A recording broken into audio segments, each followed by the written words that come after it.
Through the circle of friends, we've been able to locate a 1979 Challenger boat. Many of the design cues in the early Tuff boats came from the Challengers of yesterday. And today we're going back in time to profile this 1979 Challenger 21. Hey, Greg. Hey, Drew.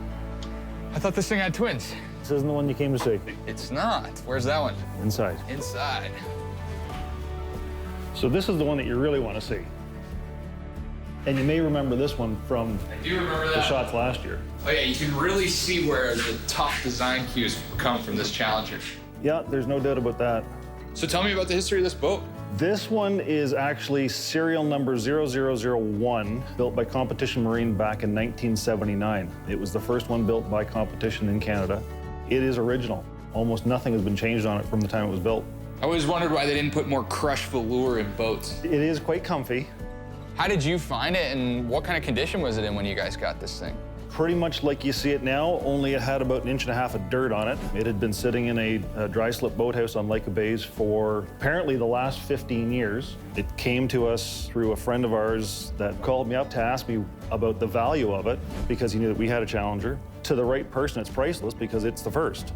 I said, but in reality, it's a 42-year-old boat with a pair of 42-year-old motors. I'd always wanted one, found the 83 that's out front, did a restoration on it, re-rigged it with a 300 Pro Max, and then came across this one. So when you guys got it, could you just fire it up and drive it home? The gentleman who owned this boat previously took very, very good care of it, and when he stored it the last time, he drained everything. After replacing the fuel lines because they were rotten and cracked, gave them a squirt of oil, rolled them over slowly by hand, put fuel in it. Within 6 hours of having this thing home and cleaning it, we had both motors running. And how do you throttle this thing? With a big foot throttle. Oh, yeah. You need to have a heavy foot to run it. With the 235s, they're a 90-degree V. They actually interfere with each other when they turn lock to lock. If you'll notice, the cowls and part of the pan has been carved away on purpose because when they're turned, they actually they touch. Mercs don't have that problem because they're only a 60-degree V. And what do we have in the way of propellers? 30-inch cleavers. Why the cleavers? Forced stern lift. With this much weight on the back of the boat, you don't need bow lift. Counter-rotating the engine? Yes, there's only one that shifts into reverse. That's the right-hand case. The other one only has forward gears because they're actually handmade. Wow. Man, I would have loved to have seen this thing run in its day. You can see it run today if you want. Really? Sure. That sounds like a great idea. Let's go.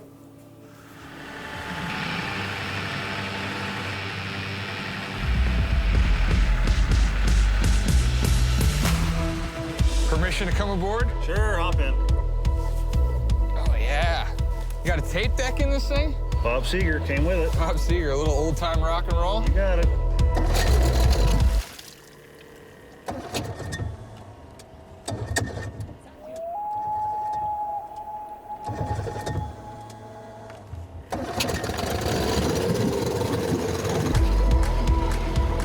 Is this thing pretty good on gas?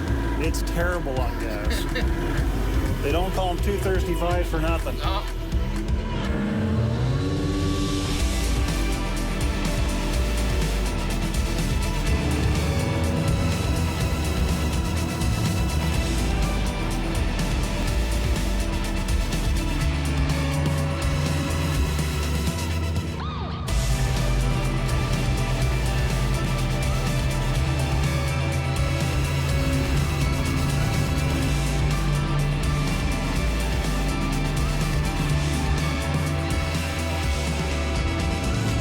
We're still getting the bugs worked out of it.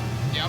Considering that she hasn't seen the light of day in about 15 years, it's doing all right. Pretty good, all things considered. Yeah. And what are the plans for it? Because it's the first one, I want to keep it as original as possible. It's too much of a piece of history. For sure. What is it about the Challenger brand that sort of speaks to you? It's part of my youth. When I was a kid, the coolest boat on our lake was a Challenger 21. Yeah. When the opportunity to pick up this one came along, I couldn't resist. Greg, that was incredible. Thanks for the stroll down memory lane. Anytime, man. I'll give you a hand taking her out. Perfect.